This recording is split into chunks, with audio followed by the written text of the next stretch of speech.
So for this video, I'm going to be taking a look at the first lines in all of these books.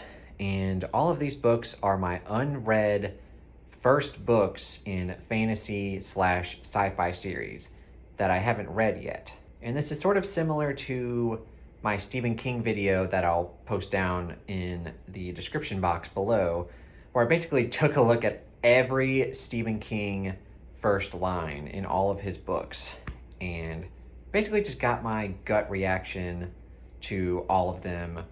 And that was a lot of fun, just to see how his first lines were different, how he utilized certain techniques, and just to get my overall impression on them.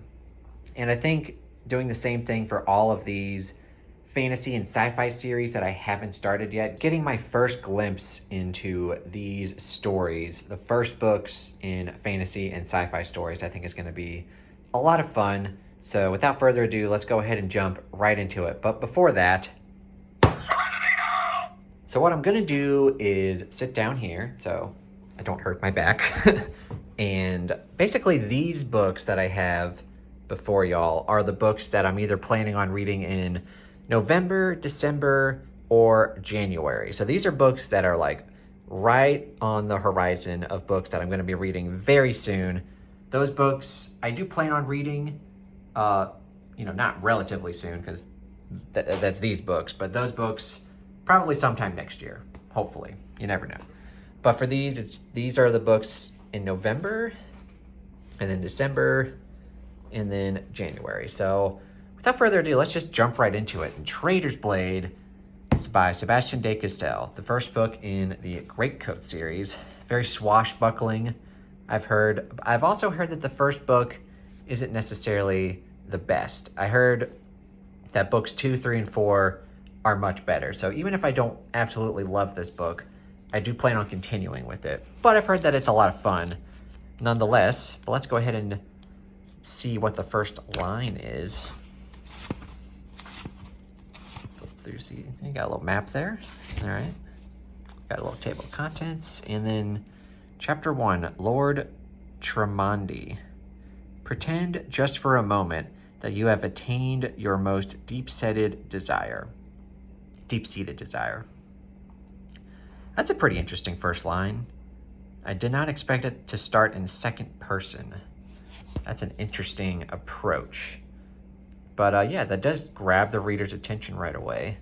And I'm sure that the next few paragraphs are like describing someone's, I get what he's going with it. Yeah, I like that one. So the great start to this.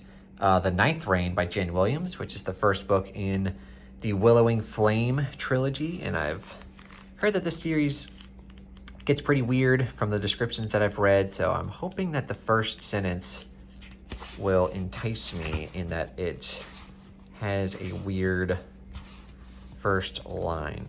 Is this the first? Oh, extract from private. I'm not going to count that as. Here we go. Prologue. 200 years ago. Will we get into trouble?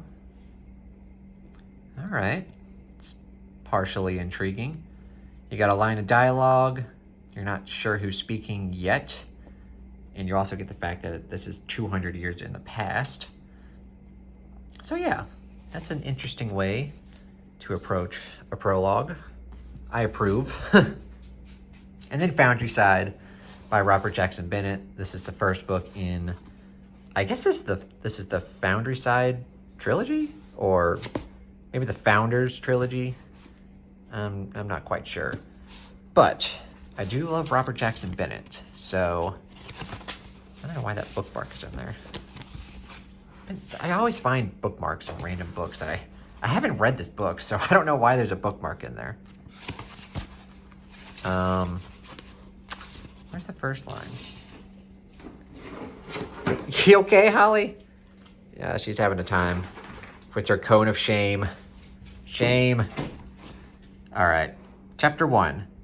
As Saintia Grotto lay face down in the mud, stuffed underneath the wooden deck next to the old stone wall, she reflected that this evening was not going at all as she had wanted. That one I do like. You get introduced to the character. You get the setting, kind of a grimy setting, and you get the feeling that things are already going wrong and there's conflict. So that I'm excited for. And, you know, I love Robert Jackson Bennett, so that will be fun to read. We also have The Mask of Mirrors by M.A. Carrick. And this one I'm also excited to get to in November. And we're gonna go, let's make sure there's not is there a prologue? Oh, there might be a prologue. Uh-oh, prologue. Uh-oh, prologue. Okay. The lodging house had many kinds of quiet. You know, it's not quiet. It's my damn dog drinking out of the bowl. But yeah, that's a good first sentence. The lodging house had many kinds of quiet. So yeah, kind of introducing that there's maybe some tension going on in the house and that there's different layers to the conflict. I do approve. So those are all, excuse me, those are all the books that I'm going to get to in November. Now let's get to the books that I want to get to in December, including the 5th season by N.K. Jemisin.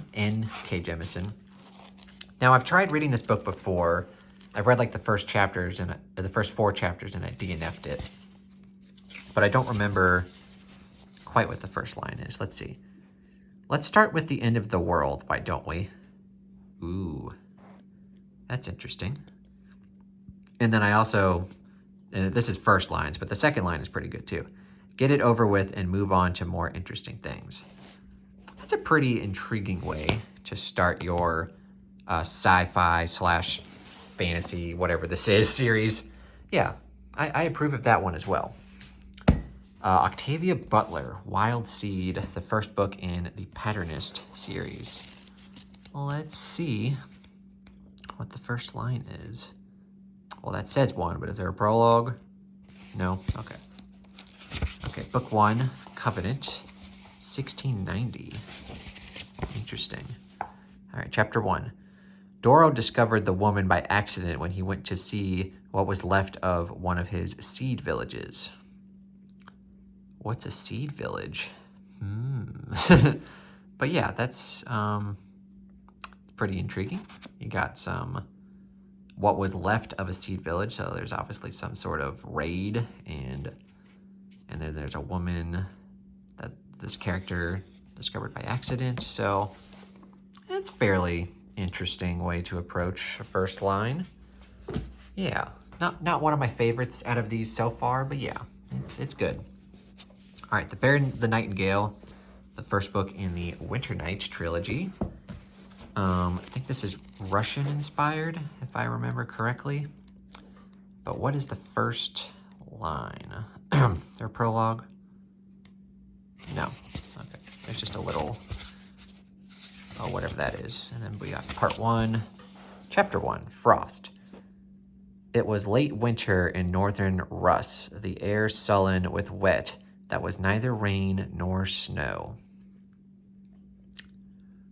It's basically all setting.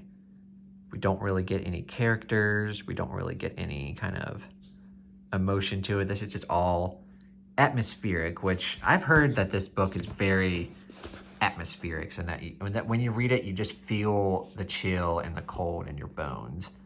So that makes sense that that's the first line. So this is probably going to be more of an atmospheric book, I imagine. So yeah, I do like that one. And then we have The Dark That Dwells. And, turned right to it. We got the prologue.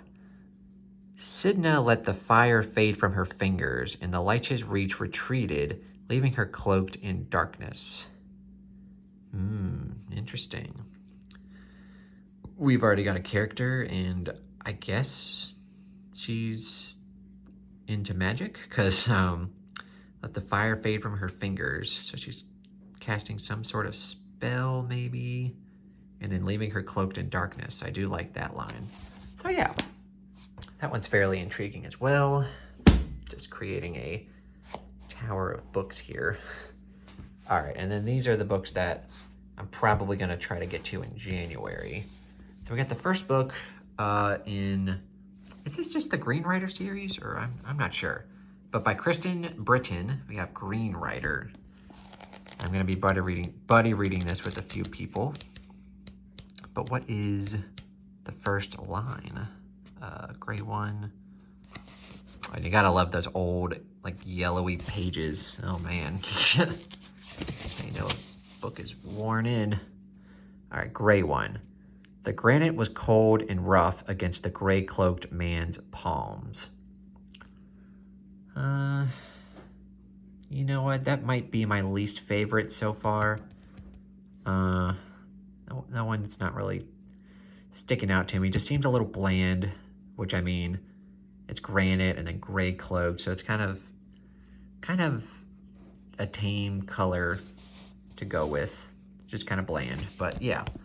Either way, I'm still excited to read this. I'm not gonna let the first line sway me.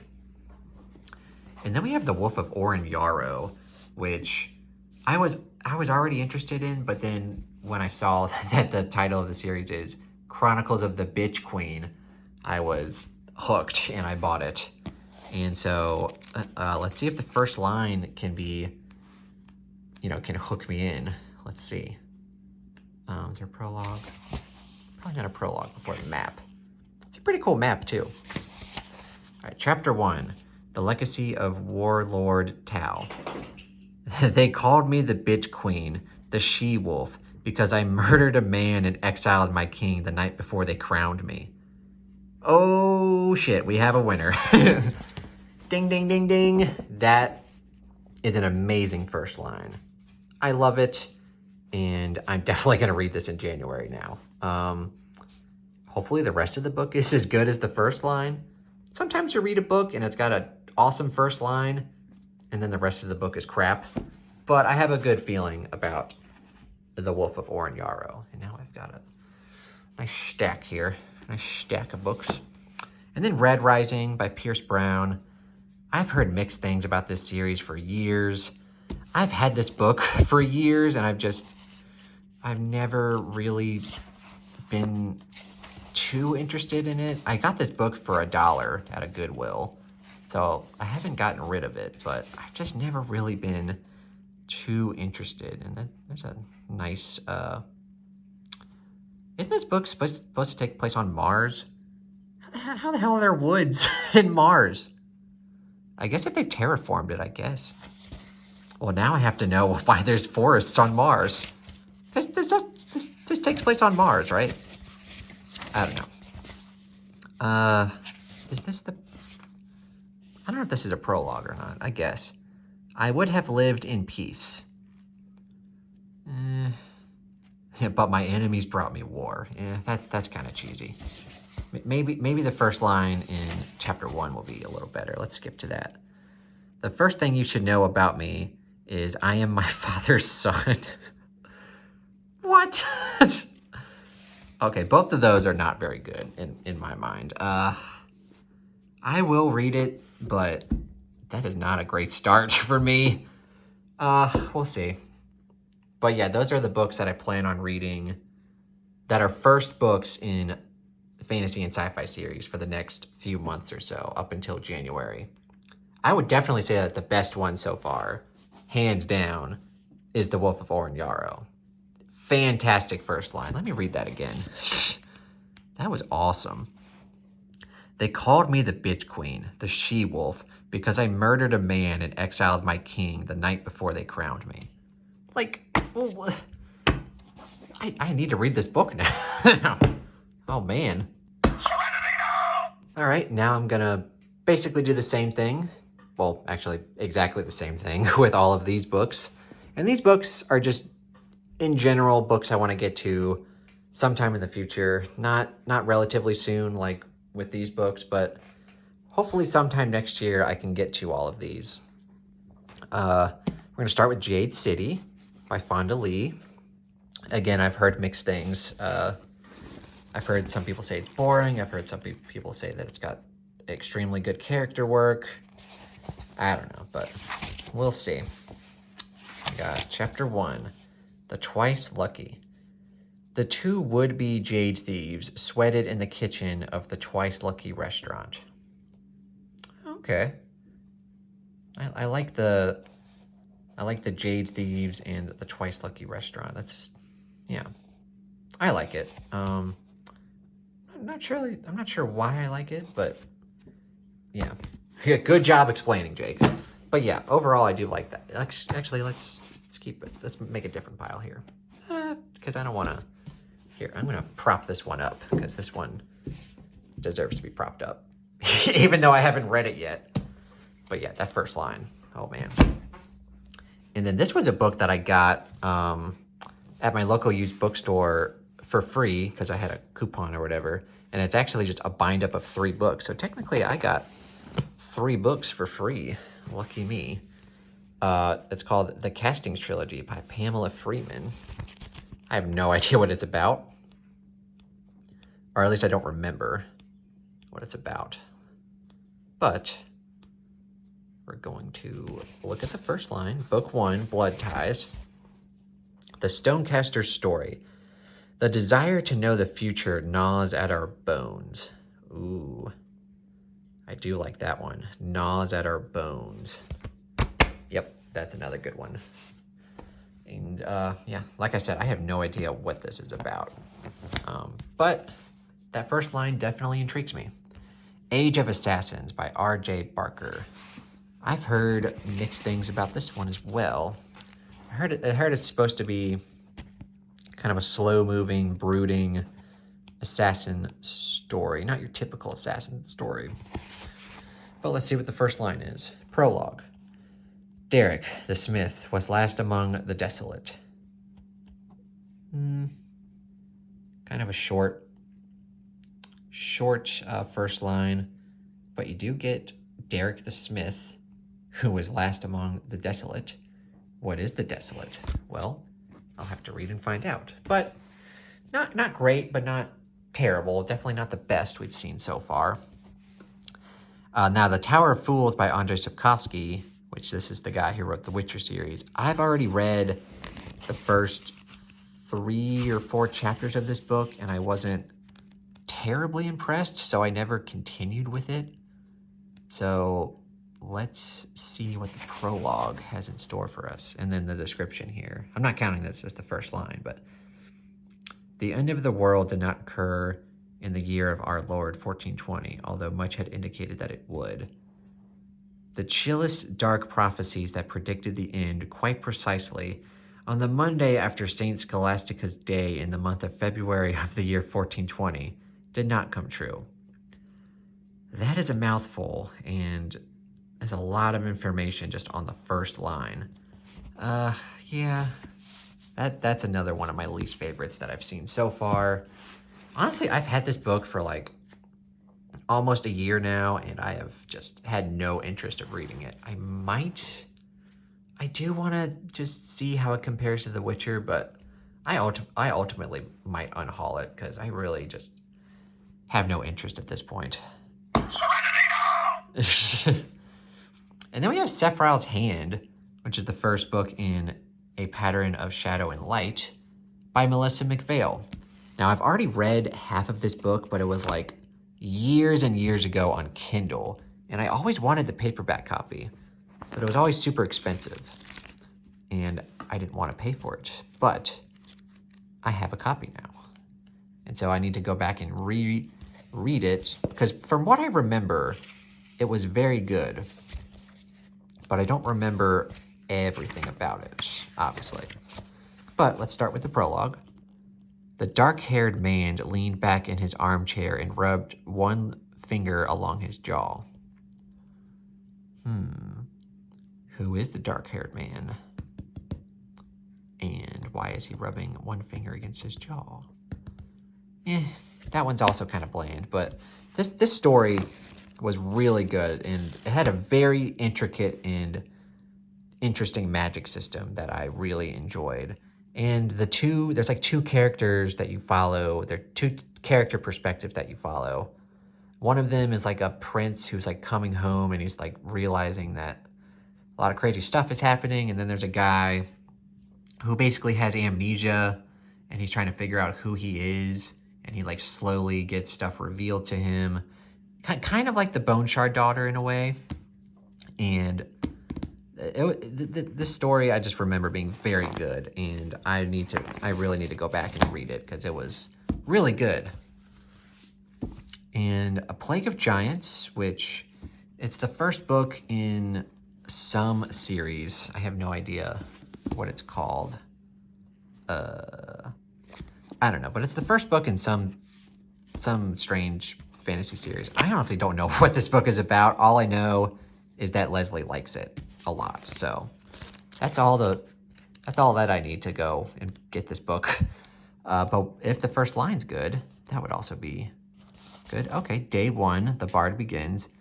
When we encounter a voice that moves us on an emotional level, by turns wringing tears from our eyes and plucking laughs from our bellies, there is an ineffable quality to its power. All we know is that we like listening to it and want to hear more. Kind of a mouthful, but also I like it, and I agree with that. So yeah, even though it is a bit of a run-on sentence, I did enjoy that, and you can kind of tell from that sentence like what the prose is going to be like too. It's going to be a little bit fancier than your typical, or not typical, but like more modern day fantasy prose. So that'll be an interesting read. Get that in frame there. Then we have The Golden Compass by Philip Pullman, and this is the first book in his Dark Materials series. I am interested in this because of the religious aspects, and I'm not very religious, and this is supposed to be sort of anti-religious, so I am kind of curious as how he approaches that. Let's see. Chapter 1, The Decanter of Tokay. All right. Lyra and her demon moved through the darkening hall, taking care to keep to one side out of sight of the kitchen. All right. So you get introduced to the character of Lyra and the fact that she has a demon, and that they're trying to either creep into something or creep away. So that's an interesting first line. That's a big ass polar bear. But yeah, that one does intrigue me. And then Fireborn, I've heard almost nothing but great things about this book. Almost universally liked by most people. All right, prologue. Later, he would be known as the First Protector, and under his vision, the city would transform. All right, well, who is this First Protector? And why would the city transform? This is stuff I need to know. But yeah, that one's fine. It's not spectacular, but it gets the job done. I'm intrigued. And then we have Glenn Cook, Chronicles of the Black Company. And I also got this book for free, and it's also a 3-book bind-up. So I got 6 books for free, y'all. Now, whether I'm going to enjoy this book is another thing. This book is interesting, though, because I don't know if it's a large inspiration, but it's sort of one of the beginning, like, grim, dark series. And I know that George R. Martin got inspiration from this author when he was writing A Song of Ice and Fire. So I am interested in reading it for that reason. But whether it's good or not, we shall see. I know Alan really likes this series, even though he says that there are books in this series that he does not like. Overall, it's a good series. But let's see. There were prodigies, important enough, One Eye says. It's not really enough information to go by. Not one of my favorites. Not too much to say about it, but yeah. Interesting. At least I got it for free. And then Brian Stavley, we have The Emperor's Blades. I've had this book. This is another example of a book that I've owned for years and I've just never picked up. I'm gonna put this down here. And yeah, I do want to rectify that next year. Hopefully I can find someone to read it with. That would probably inspire me to actually pick it up. So if anyone's interested, let me know. Rot. It's just one word. Rot. In one way, that's kind of intriguing. And then what's the rest of the paragraph? It was the rot, Tanis reflected, as he stared down into his daughter's eyes that had taken his child. Ooh. Well, you can already tell that this series is going to be dark. Yeah, that one I also really like. Just rot. All right. Okay, good job. And then the last book I have today, correct? I already went through all of these. Double checking. Yeah. Black Sun by Rebecca Roanhorse. What is the first line? Now, I've heard that this series or this book gets real weird, and that it's very atypical. Oh God, you've already got a cast of characters here. Oh boy. All right. Yeah, I've heard it gets real weird. So let's see, chapter 1. Today he would become a god. Yep, I'm sold. Yeah, I do like that one. Even though it's very simple and kind of in a way cheesy, it's still intriguing to me. So, yep. So those are all of the first. I'm gonna stand up here. Those are all of the first lines in all of the fantasy and sci-fi series that I have that I plan on reading either relatively soon or sometime next year. And definitely my favorite was The Wolf of Oranjaro. Let's just read that again. They called me the bitch queen, the she-wolf, because I murdered a man and exiled my king the night before they crowned me. So that one was my favorite. Let me know what your favorite first line out of all of these books were. Please let me know, and also let me know like what your least favorites were. Probably my least favorite, sorry Stacy, was Red Rising. But I mean, both the prologue and the first sentence of chapter 1 just were kind of not great. But I'm still going to read it, so it's not going to sway me here. Because sometimes books don't have terrific first lines, and maybe that's not what they're going for. Maybe they're just, they're not worried about it, and they know that the rest of the book is just going to be great. So, yep, I just thought this would be an interesting, fun little experiment here. So, yeah. Also, let me know down in the comments below, what is your favorite first line in any fantasy series that you've read? Specifically in first books, because I thought about doing this for all the fantasy books that I own, but probably once you get to like the second, third, fourth books in series, it could probably get problematic and spoilery, so just keep it to first lines in first fantasy books. What is your favorite first line in a fantasy book? That's a first in a series. That's a mouthful. And of course, if you like this video, please give it a thumbs up and consider subscribing to my YouTube channel. Thank you so much for watching and have a terrific day.